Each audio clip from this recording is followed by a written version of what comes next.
Olha, quem já tentou ler os livros dos profetas na Bíblia sabe que pode ser um pouco intimidador, não é?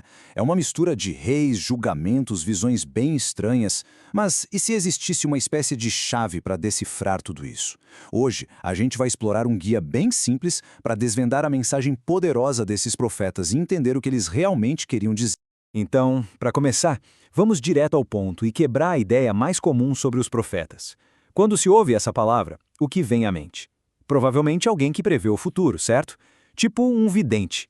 Acontece que essa é só uma parte bem pequena da história, e, para ser sincero, nem é a mais importante.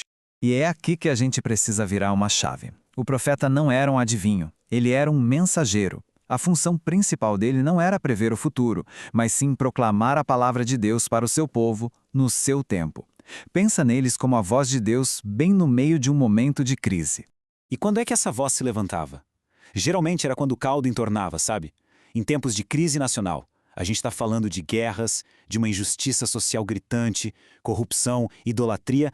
Era exatamente nesses momentos que Deus enviava seus mensageiros para alertar, para corrigir e, às vezes, para consolar o seu povo.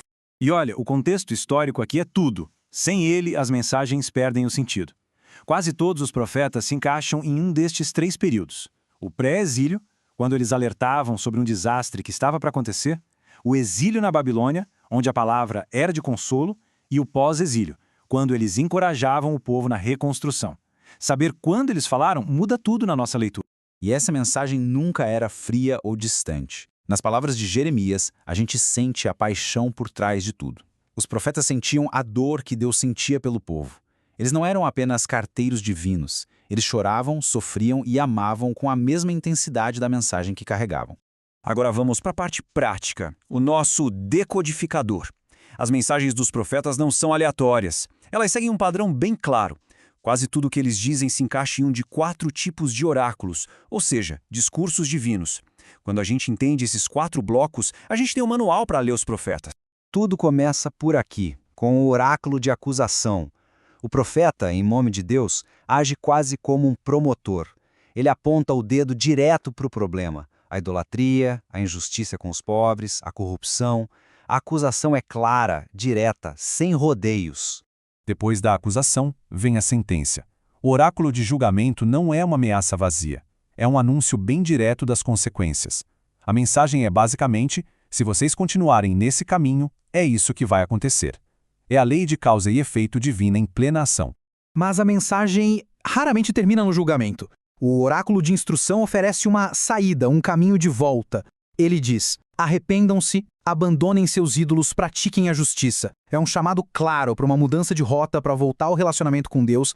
E, por fim, quase sempre, a mensagem chega no oráculo de esperança. Mesmo depois da acusação e do julgamento mais duros, Deus promete restauração. Existe uma promessa de perdão, de um novo começo, de um futuro onde a aliança vai ser renovada. É a luz no fim do túnel. Ok, então essa é a estrutura da mensagem. Mas e o conteúdo? Se a gente olhar de perto, vamos ver 4 grandes temas que se repetem o tempo todo. Basicamente, são as coisas com as quais Deus mais se importava. O primeiro tema é a justiça social. Os profetas denunciavam sem parar a opressão dos pobres, a corrupção nos tribunais e o descaso dos líderes. Para eles, a espiritualidade de verdade era inseparável de tratar o próximo com justiça e compaixão. Em segundo lugar, a idolatria. E olha, isso vai muito além de estátuas. Um ídolo é qualquer coisa que toma o lugar de Deus no coração. Dinheiro, poder, segurança, até relacionamentos. E aqui vem o ponto crucial. Os profetas alertavam que a gente se torna parecido com aquilo que adora. Se adoramos coisas sem valor, nos tornamos pessoas sem valor. O terceiro tema é a religiosidade de fachada. O povo seguia os rituais, oferecia sacrifícios, fazia tudo certinho por fora, mas o coração estava longe de Deus. E o fascinante é como os profetas denunciavam isso, deixando muito claro que Deus quer um coração sincero, e não apenas cerimônias vazias. E, finalmente, a esperança. Mesmo nas mensagens mais duras de julgamento, sempre existe um fio de esperança. Os profetas constantemente lembravam o povo sobre a graça e a fidelidade de Deus. A disciplina não era um fim em si mesma, era um meio para um fim, a restauração e a renovação da aliança. Certo. Agora que a gente já tem a estrutura e os temas, vamos ao que interessa. Como aplicar isso hoje? Como alguém pode abrir um livro como Miqueias ou Sofonias e realmente entender o que está rolando ali? Existe um método simples de 4 passos. Sempre que se lê uma passagem, é bom usar esse decodificador de 4 perguntas. Primeiro, qual era o contexto histórico? Segundo, qual é a ideia principal que o profeta está comunicando? Terceiro, o que o povo deveria fazer como resposta? E quarto, qual é o tom emocional? É uma mensagem de ameaça ou é de esperança? Fazer essas perguntas vai revelar o coração da mensagem. Isso tudo nos leva a uma reflexão final. Os profetas falaram para o tempo deles, mas seus temas de justiça, idolatria, sinceridade e esperança são atemporais. A pergunta que fica no ar é: se um profeta se levantasse em nosso meio, na nossa sociedade hoje, sobre o que ele estaria falando? Onde ele apontaria o dedo e onde nos ofereceria esperança?